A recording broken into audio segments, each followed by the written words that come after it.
Count Yorga, Vampire, is a film that throws you into a world of which we know little. Strange, frightening, whispered from generation to generation until it becomes a scream out of the past. I enjoyed your little joke last night, Doctor. As you can see, tonight is mine. Incredible. You really are a vampire? Yes. It did happen to them. It could happen to you. Count Yorga, Vampire.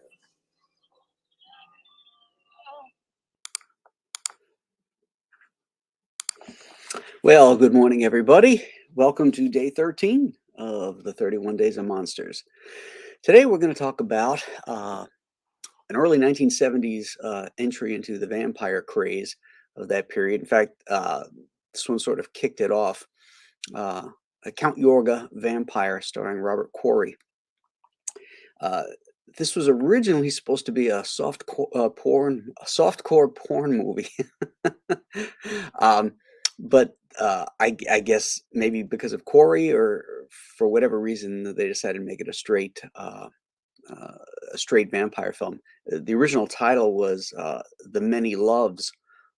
I think it was The Many Lovers of Count Yorga, Vampire, and then they obviously changed the title. This is really one of the first vampire movies to bring a vampire into the modern age, into today's world. Technically, they did it with Son of Dracula with Lon Chaney Jr. They brought him into that current era of the 1940s, but it still felt like it was set in another era because when we first see the coffin, it's on a horse-drawn wagon and stuff. You know, this is you see the coffin in that trailer. You know, it's on the back of a pickup truck. So that was pretty cool. Robert Quarry makes a very effective vampire. He's just creepy enough. And what I really like about this movie is the dialogue is really, really good. There's an exchange between these two characters, a guy and a girl, that's very, very natural. You know, they're stuck in the mud. Their VW van is stuck in the mud, and he says, "Well, you know, we're not going to get out of here unless you get your fat ass out of the car and help me push." And he says this jokingly, you know, because they have this wonderful relationship. She goes, "I don't have a fat ass," and she goes, and you know, it's this little interchange of dialogue between two people in a relationship that rings very, very true, particularly for the era in 1970. You didn't see that kind of stuff, and for sort of a American International low budget movie. I thought that was really cool, and there was other instances of that too, where the dialogue rings really true, very natural. On the flip side, there's a few funny scenes where two of the characters who are have these long expository dialogue scenes where they're talking. It's very clear that the filmmakers did not have the necessary permits to film where they were. So you could see the shot was like, it's a distance shot, and let's say it's in front of a school or on a city street. You know, you can see, you know, like there's plants by them. So like they're in this potted plant area and they're shooting these guys at a distance, and then they're voicing over everything and they're walking. And the same thing, all this expository dialogue is going on as they're walking off in the distance. And it just cracks me up. It just, because all I can see is no permit, no permit, no permit. And then they go to a set or something, or a place where they could shoot even without a permit, like a phone booth off in the boondocks somewhere, you know. So that's a funny and interesting thing that I noticed in this. We have another Star Trek connection here. Roger Perry plays the Doctor, who's onto the vampire here, Roger Perry, as everybody knows, was in. He played Captain Christopher in Return to I think it was Return to Yesteryear, Return to Tomorrow, one of those two. First season episode. He played an Air Force pilot that accidentally gets beamed up to the Enterprise when they went back in time through some slingshot effect. So yeah, so there we go. We got our Star Trek covered. What else? There was something else I wanted to say about this movie, which I enjoyed. They made a sequel. I think it was called The Return of Count Yorga. Has Mariette Hartley in it, another Star Trek connection. It's been a long time since I've seen that one, so I'm not sure how that one rates. I remember enjoying it. But the early 1970s was like a banner year for the return of these vampire films, because we had the Count Yorga films, we had Hammer turning out Dracula pictures like Dracula AD 1972. We had The Night Stalker. We had Dan Curtis's Dracula. We had Blackula. We had Barnabas Collins in the Dark Shadows films. They did 2 of those. So as a monster kid in the early 1970s, that was really cool. And magazines covered those movies extensively. And I ate that stuff up. So let's see who we got in the chat here today. Dr. Mask is here. Rob Fellows. Rob always comes up with a good movie quote. The Count declines a glass of brandy. Perhaps I'll have a little snack later on. Yeah, I caught that. That was really cute. The acting's quite good in this film, too. Oh, I know what I was going to say. Is that what makes this movie interesting as well is that you know how I go on about likable characters, and all our primary characters in here are likable. We get to know them early on because the movie opens with the seance, and you have your doubting Thomases, people goofing around because they're not buying into the seance type of thing, and because the actors are good and personable, and the script and dialogue is really good, we really care for these characters. And the interesting thing is that everybody dies. Everybody you like dies in this movie. So it's kind of dark in that way. Uh, Typically you have your hero protagonist character in these vampire films, and I thought the Doctor was that guy. I thought the Roger Perry character. I think everybody thought that. And then when he buys the farm, um, it's pretty shocking.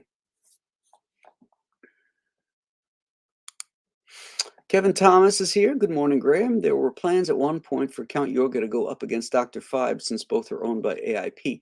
It never happened, but Corey did appear in the second Fives movie. Yeah, I saw that. Corey also appeared in that other Vincent Price movie. Oh, shoot, what was it? It's like a one-title phrase. Or he's in an institution. He was an actor.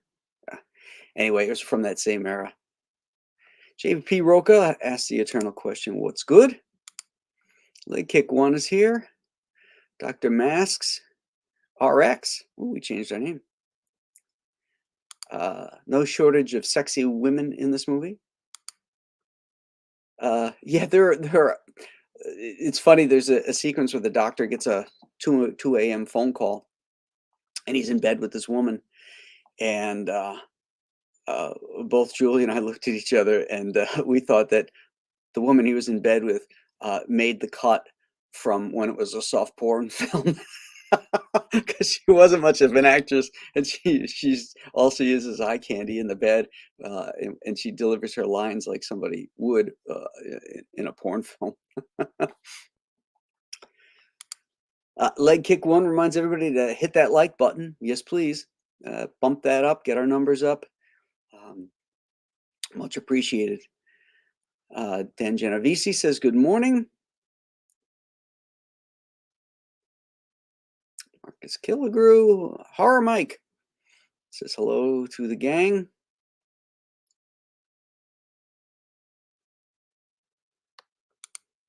Rob Fellows says, must say I was on Yorga's side. He was quite happy in his sick crib with his vampire brides. Yeah, I like how he had his little throne set up and had all his brides laid out in front of him, like he's trying to pick his tie. He'd be sitting up there like this, just they're all unconscious or sleeping or whatever, laying on these slabs, and he's just sitting up there on his throne, like, which one today? Man of War 665, Neighbor of the Beast says, hail amigos.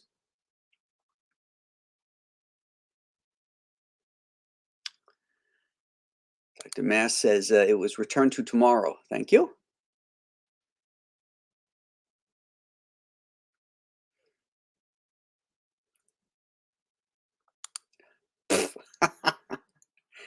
Hey, I go to the gym in the morning. I just throw something on, so I'm not offending the world. Night Stalker was the cream of the crop for that era. Hard to beat Dan Curtis at the top of his game. Night Stalker was amazing. In fact, that was the first vampire movie I'd ever seen where the vampire was like a feral animal, because I hadn't seen the Christopher Lee stuff at that time. This is around 1972. 71, 72, I think that came out. And he was just, this animal throwing cops and people over fences, taking bullets. He was out in public, where people could see him. It wasn't just in these Tyrolean or Victorian castles or something like that. It was very modern feeling, and he ran like a track star too. That was I just love that show. I love that movie, the TV movie, and then I love the show. I didn't like The Night Strangler so much. That was the second Kolchak movie. I didn't care for that one.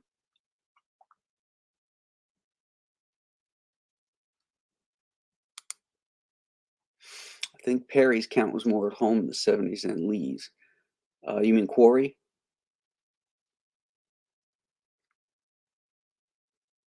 Madhouse. Yes, thank you, Kevin. That was it. Madhouse. And it was a one title thing, and I was thinking like Diabolic or something. But yeah, you're right. Madhouse.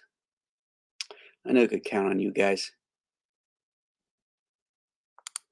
Ooh, Dr. Mask finished reading 3 of the stories in Giant Size Two-Fisted Manly Tales last night. All were excellent. That's what I like to hear.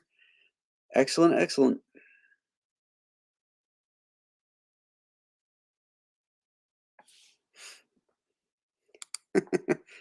I love the scene where the Doctor and the Count resume their discussion of vampire lore, get bored, and say, okay, let's fight now.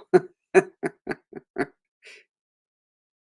think it's funny that the last guy standing in this movie is the sleepiest guy in the whole picture. You look at him in the scene where the young guys are they've tended to the girlfriend who has been bitten, and they're talking to the Doctor now, the Roger Perry character, and he's kind of filling them in on his theories that possibly this is a vampire. And the one guy is like, really, a vampire? And the other guy is sitting on the couch. He's like this. He looks so disinterested, And I don't think that was script. I think that was just the actor. He's just like, vampire. I mean, come on, This is the sleepiest guy, Sleepy Joe, if you will, is the last guy standing in this movie. Oh yeah, the scene with the kitten was shocking. I read about that on IMDb. That the way they shot that was they tranquilized the kitten, so it was kind of laying there, and then they took canned lasagna and put it on him, and that's what the gore was. Was canned lasagna. That's awesome. I love movie magic. So, all right, I think I covered everybody in the chat and your comments. So tomorrow we go back in the past a little bit to a pre-code shocker called the Black Cat.